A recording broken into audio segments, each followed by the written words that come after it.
Earlier this year, the College of Physicians and Surgeons of Ontario voted 21-3 in favour of a new professional and human rights policy that undermines freedom of conscience for Canadian doctors. The policy says physicians must not withhold information about the existence of any procedure or treatment because it conflicts with their conscience or religious beliefs. In practice, this means that under the so-called human rights policy, doctors who conscientiously object to abortion and to abortifacient drugs could face disciplinary action within the profession. Dr. Mark Gable, who was among those who drafted the new policy, reported that more than 16,000 responses were received during a public consultation period, which he said was an unprecedented amount of feedback, and that the vast majority opposed the referral requirement. Well, this makes sense since freedom of conscience is the very first fundamental freedom listed in our Constitution.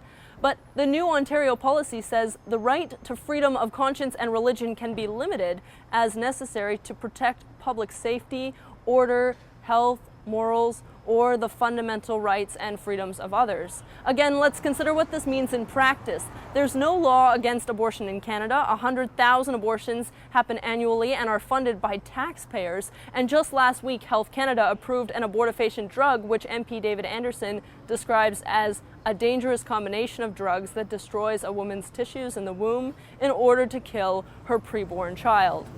Meanwhile, the Center for Medical Progress videos from the United States showing Planned Parenthood selling aborted baby parts for cash are confronting us with the reality of abortion and the reason why some Canadian doctors may choose not to be involved whatsoever, considering even making referrals to be unacceptable complicity in non-medically necessary destruction of human life. Now, the College of Physicians and Surgeons of Saskatchewan is going through the same process as Ontario in drafting a policy on conscientious objection. This policy states, physicians have an obligation not to interfere with or obstruct a patient's right to access legally permissible and publicly funded health services. Physicians have an obligation to provide full and balanced health information, referrals, and health services to their patients in a non-discriminatory fashion. The policy does say that physicians can decline to provide legally permissible and publicly funded health services if those services violate their freedom of conscience, but then it requires that the doctor make a referral for those very same services.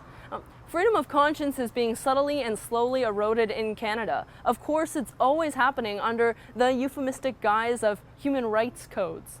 And when it comes to all of these public consultations, I really have to wonder how public they are and just how much consulting is actually happening. For example, the homepage of the College of Physicians in Saskatchewan invites the public to make comments on the draft policy, but the link to the policy itself isn't even clickable.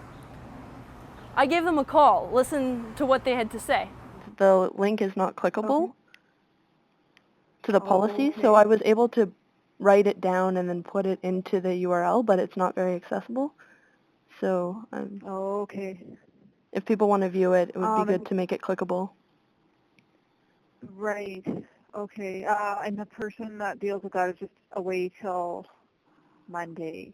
Okay, well this policy consultation ends this Friday. Oh, does it? Oh, shoot. So much for a public consultation.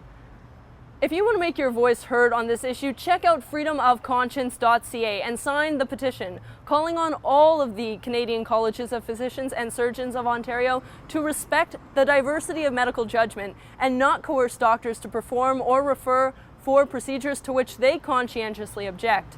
Every provincial medical authority should allow doctors to practice in the spirit of Canadian pluralism and with the freedom guaranteed in our Constitution. For TheRebel.media, I'm Amanda Achtman.